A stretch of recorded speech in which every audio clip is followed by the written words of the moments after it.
안녕하세요. 배신의 장미입니다. 오늘의 사연 지금 시작합니다. 저는 40대 워킹맘입니다.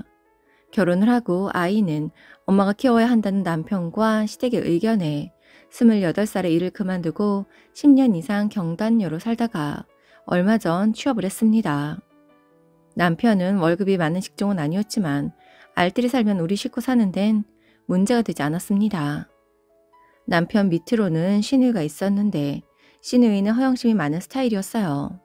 열심히 돈을 모아서는 100만 원, 200만 원이 넘는 가방을 하나씩 사곤 했고 택도 안 뗀 옷들도 있었어요. 종종 본가에 가면 예전에 샀을 때는 마음에 들었는데 별로네. 언니 입을래요? 하고는 새 옷을 제게 턱턱 던져주곤 했습니다. 제가 시누이보다 적은 사이즈를 입었기에 종종 얻어입긴 했는데 티 하나에 10만 원, 20만 원씩 하더라고요. 제가 알기로 월 수입이 그렇게 많은 것 같지도 않은데 저렇게 물 쓰듯이 하면 시집은 어찌 가려고. 부잣집이나 시집을 가야 가능하지 평범한 남자한테 갔다가는 집안을 거덜내겠다는 생각이 들었습니다. 그런데 시어머니도 별반 다르지 않았어요. 그냥 돈을 쉽게 쓰는 스타일이었고 과일 야채는 생색내면서 꼭 백화점에서 사다 드셨거든요. 그냥 마인드가 내가 살 집만 있으면 남은 돈을 아끼지 않고 쓰련다 이런 개념이었습니다. 죽어서 싸가지도 못하고 늙으면 다니지도 못하는데 그래도 한 살이라도 젊을 때 좋은 거 먹고 입어야지 빚만 없으면 돼. 이런 이야기를 종종 하셨거든요. 시아버지는 딱히 사치가 심한 스타일은 아니었지만 집 분위기가 거의 어머니 중심적이었습니다. 그런 시누이가 결혼을 할 때 결혼 자금은 고사하고 카드빚만 남은 것을 알고 시댁이 발칵 뒤집어졌습니다. 아니 내가 봐도 보이는데 같이 살면서 딸의 소비 행태를 몰랐다는 시부모님이 이해가 가지 않았습니다. 엄마, 그이 알면 나랑 결혼 안 할 거야. 엄마 제발 이거 같이 갚아줘. 응? 시어머니는 탄탄한 직장을 가지고 있는 반듯한 사익감이 아까웠는지 살고 계신 집을 대출받아 시누이의 빚을 갚아주고 혼수를 해서 결혼을 시켰습니다.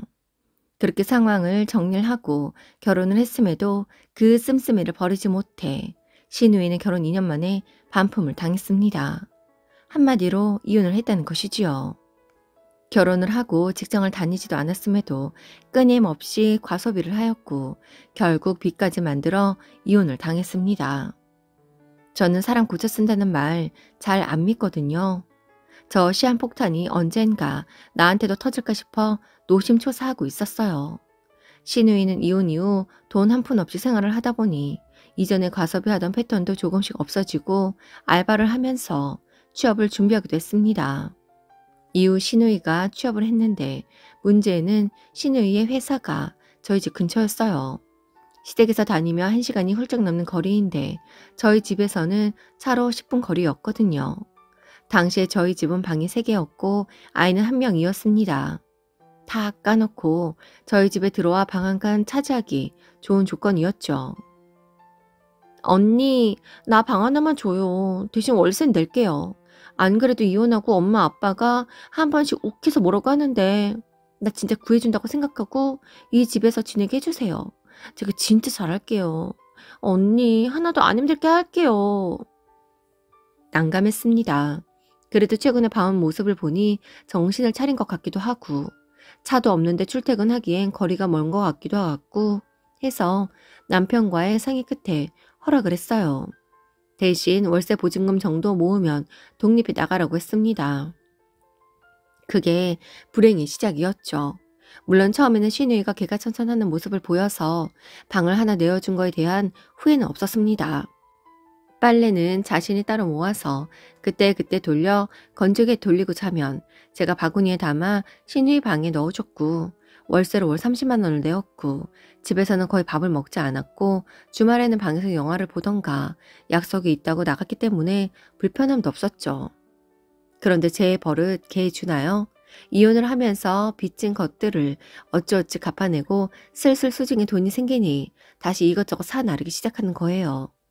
그 모습들을 제가 한 번씩 걱정스러운 눈으로 바라보면 언니, 이거 셀에서 산 거예요. 몇 번 입고 당근하면 이게 재테크라니까요. 라고 하더라고요.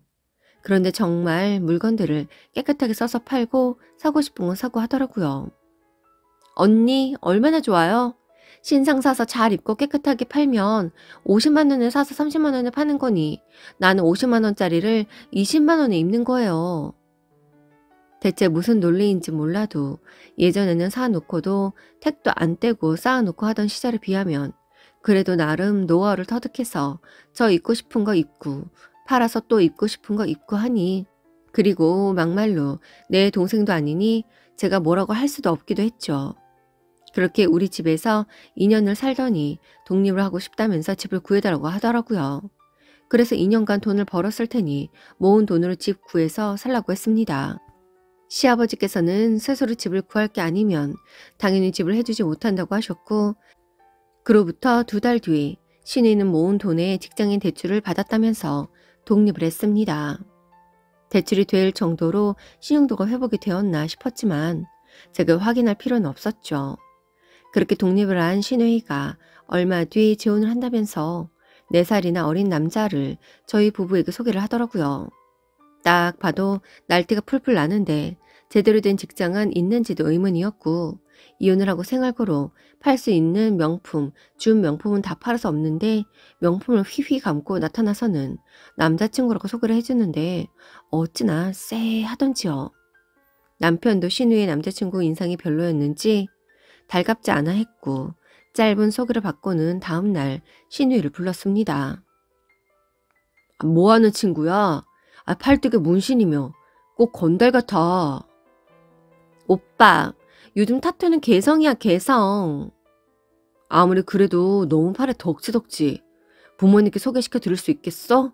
뭐하는 친구인데? 부동산 쪽에서 일해. 우리 자기가 돈이 얼마나 많은데? 부동산 쪽 일이 뭔데? 부동산을 한다는 거야? 아니면 건물주라도 된다는 거야?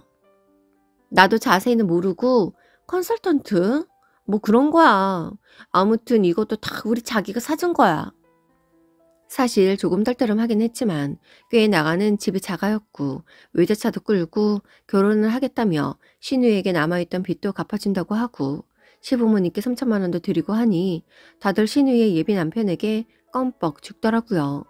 시어머니는 우리 딸이 늦복이 있어서 제 팔자대로 있는 남자 만나서 쓰고 싶은 만큼 돈을 펑펑 쓰겠다며 날이면 날마다 신우이랑 찰떡이 되어서는 쇼핑을 다녔고 남편 또한 점점 의심의 빗장을 풀고 신우이네와 잘 지내더라고요.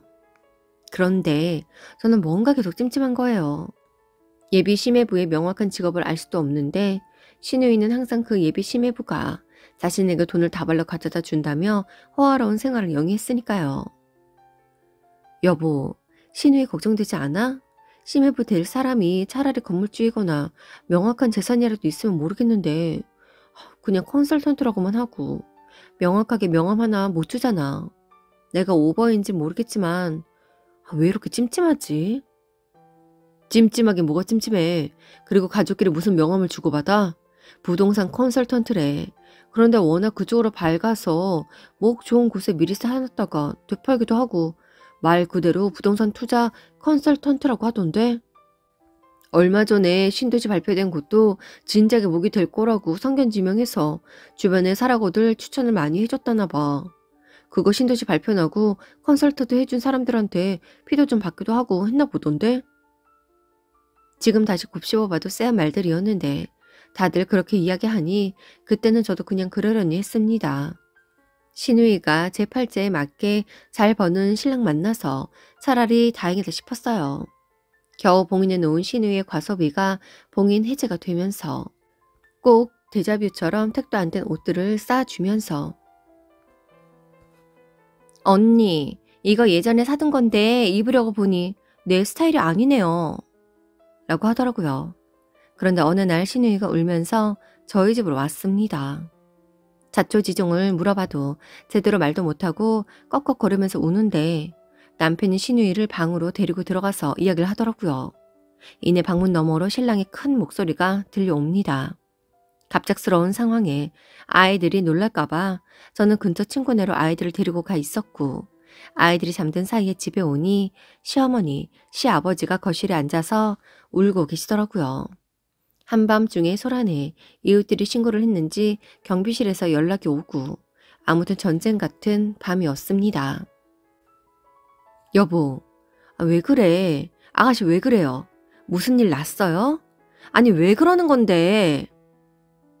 그런데 그때 시어머니께서 내가 너 그럴 줄 알았다. 뭐? 사기꾼? 우리 돈 어쩔 거야? 아니 어떻게 할 거야? 어머니, 무슨 말씀이에요? 왜 그래요? 그놈이 사기꾼이란다. 지금 경찰서에 잡혀가고 아주 난리도 아니래. 좋은 땅 있다고 우리도 다 투자하고 했는데 그게 다 사기인 건지 사기치고 도망가려다가 경찰에 덜미가 잡힌 건지 어쩌냐 애미야. 어머니는 대성통곡을 하고 아버님은 먼 산만 바라보고 있었습니다. 그러면 그렇지. 폭탄도 아주 대형 폭탄이었습니다. 그때 바닥에 철퍼덕 앉아서 넋을 잃고 있던 남편이 눈에 들어왔습니다. 자기야, 왜 그래? 아니지. 자기 혹시 아니지? 제 말에 남편이 고개를 떨구며 웁니다. 순간 망치로 머리를 맞은 느낌이었어요. 글쎄 남편이 저 몰래 집 담보를 최대로 땡기고 개인 대출까지 땡겨 그 사기꾼한테 줬나 보더라고요. 미친놈. 한마디 상의도 없이 결국에 그 시한폭탄 때문에 빚 없이 살자가 모토였던 시댁은 빚더미 안게 되었습니다.